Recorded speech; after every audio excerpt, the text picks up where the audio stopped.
Welcome back to my YouTube channel NC chemistry classes में आपका स्वागत है। आज हम बात करेंगे सॉल्यूशन टॉपिक्स में। आपका सेकंड टॉपिक है सॉल्यूशन चैप्टर का, जिसमें हमें सांद्रता जो है व्यक्त करने के लिए कितने प्रकार हैं उन सारी चीज़ों को हम डिटेल्स में समझेंगे, उनका जो फॉर्मूला होगा उनके बारे में। ठीक है, तो देखिए पहला जो है हमें क्या करना है, वेट यानी कि परसेंटेज द्रव्यमान निकालने के लिए हमें क्या करना होगा, विलयन का द्रव्यमान इन डिवाइड बाई विलयन का द्रव्यमान इनटू 100 के साथ आपको मल्टीप्लाई करना है। इसके बाद है आपका वैल्यूम यानी कि आयतन का द्रव्यमान यानी कि विलयन का द्रव्यमान डिवाइड बाई विलयन का आयतन इनटू 100 से मल्टीप्लाई करना है। इसके बाद हमें क्या करना है, पीपीएम में सांद्रता यानी कि पार्ट पर मिलियंस बेसिकली इतनी छोटी यूनिट होती है कि इसे हम व्यक्त करने के लिए बहुत ही सूक्ष्म चीज, मान के चलिए कि हम अगर समुद्र में आपको कोई 10 बूंद दे दे, आपको अलग से कुछ चीज डाल के दे दे और बोले कि आपको उसमें कैलकुलेट करना है, तो बेसिकली वो इतनी छोटी यूनिट होती है। इस यूनिट का यानी इसकी सांद्रता का यूज हम कहाँ पे करते हैं, आपकी स्पेक्ट्रोस्कोपी में यानी कि एनएमआर स्पेक्ट्रोस्कोपी में, जहाँ पे हमें अलग अलग सिग्नल को निकालने के लिए वहाँ पे उनकी कॉन्सेंट्रेशंस देखते हैं, वहाँ पे इनकी यूनिट्स का यूज करा जाता है। तो इसका पहली बात हम कैसे सांद्रता निकालते हैं, यानी कि विलयन की अगर सांद्रता निकालनी है तब क्या करना पड़ेगा, विलयन का द्रव्यमान लेना पड़ेगा यानी कि वेट कितना है डिवाइड बाई विलयन का द्रव्यमान कितना है ग्राम में लेना होगा, दोनों का इंटू 10⁶ से आपको मल्टीप्लाई करना होगा। वही अगर विलयन की पीपीएम में सांद्रता लेनी पड़ेगी तब आपको क्या करना होगा, जहाँ पे आपका विलयन है दोनों बेसिकली सेम हो जाएगा, तो यहाँ पे हमें विलयन की सांद्रता निकाल सकते हैं। दूसरी बात क्या है, आपकी नॉर्मलता के पदों में यानी कि अगर आपकी सांद्रता नॉर्मलता में निकालनी है तो कैसे निकाल सकते हैं। इसमें क्या है कि विलयन की नॉर्मलता निकालने के लिए विलयन के ग्राम तुल्यांक यानी कि विलयन का ग्राम तुल्यांक कितना है, यानी कि आपका तुल्यांक का मतलब क्या है, यानी कि आपने जो भी आपका जो विलयन है उसमें उसका वेट कितना है डिवाइड बाय बूंद दे दी, आपको अलग से कुछ चीज डाल के दे दे और बोले कि आपको उसमें कैलकुलेट करना है, तो बेसिकली वो इतनी छोटी यूनिट होती है। इस यूनिट का यानी इसकी सांद्रता का यूज हम कहाँ पे करते हैं, आपकी स्पेक्ट्रोस्कोपी में यानी कि एनएमआर स्पेक्ट्रोस्कोपी में, जहाँ पे हमें अलग अलग सिग्नल को निकालने के लिए वहाँ पे उनकी कॉन्सेंट्रेशंस देखते हैं, वहाँ पे इनकी यूनिट्स का यूज करा जाता है। तो इसका पहली बात हम कैसे सांद्रता निकालते हैं, यानी कि विलयन की अगर सांद्रता निकालनी है तब क्या करना पड़ेगा, विलयन का द्रव्यमान लेना पड़ेगा यानी कि वेट कितना है डिवाइड बाई विलयन का द्रव्यमान कितना है ग्राम में लेना होगा, दोनों का इंटू 10⁶ से आपको मल्टीप्लाई करना होगा। वही अगर विलयन की पीपीएम में सांद्रता लेनी पड़ेगी तब आपको क्या करना होगा, जहाँ पे आपका विलयन है दोनों बेसिकली सेम हो जाएगा, तो यहाँ पे हमें विलयन की सांद्रता निकाल सकते हैं। दूसरी बात क्या है, आपकी नॉर्मलता के पदों में यानी कि अगर आपकी सांद्रता नॉर्मलता में निकालनी है तो कैसे निकाल सकते हैं।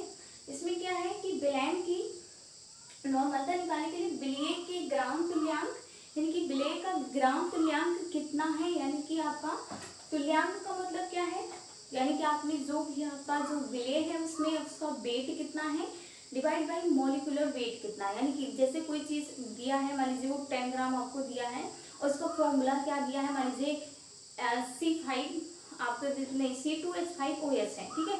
अब कार्बन का एक आपका कितना होता है, एक का 12 होगा, तो ऐसे 4-5 कार्बन है तो उसका टोटल मिला के कितना होगा, तो टोटल ऐड करके जितना निकलेगा वही आपका मॉलिक्यूलर वेट होगा, जिसे हम उसके बाद उसमें कितना आयतन है उनको भी इंक्लूड करना होगा। तो इसमें क्या है कि विलयन के ग्राम तुल्यांक डिवाइड बाई विलयन का आयतन लीटर में कितना है इसे निकालेंगे। इसके बाद अगला है आपका विलयन की विलयन की मोलरता कैसे निकालते हैं, विलयन के मोलों की संख्या डिवाइड बाई आपका होगा विलयन का आयतन इन लीटर में, विलयन के मोलों की संख्या और विलयन का आयतन इन लीटर में। अगर हमें आपको याद होगा कि अगर आप याद करते हैं तो नॉर्मलता और मोलरता में इनकी कंफ्यूजन होता है, वो है आयतन किसमें लेंगे। तो अगर ऐसे ही बात करें इनका कि आपका क्या है, विलयन की मोलरता अगर निकालना है तो विलयन के मोलों की संख्या डिवाइड बाई आपका विलायक का आयतन किलोग्राम में, फॉर एग्जाम्पल जैसे अगर आप मान लीजिए, अगर मैं ट्रिक बताऊं तो ऐसे में दोनों चीज क्या है, मोल, मोल इसमें भी सेम है, इसमें रता है, इसमें आपका लता है, तो मोलनता। यानी मान लीजिए कोई आपके घर में, जैसे मान लीजिए, मैं किसी को हर्ट नहीं करना चाहती, जैसे मान लीजिए आपकी कोई दीदी है जिनका नाम लता है, तो लता दीदी आपका वेट कितना, तो वेट किसमें माप करते हैं आप, किलोग्राम में। तो वेट मान के चलिए, अगर किसी का वेट निकालना है तो वो किलोग्राम में ही निकलेगा। तो ऐसे हम याद कर सकते हैं, अगर मोल ललता आ गया तो ललता मतलब आपका लास्ट में ललता यानी किसी फीमेल का नाम आ गया है, तो वहां पे उसको वेट निकालेंगे, जिसमें वेट आपका किलोग्राम में होगा।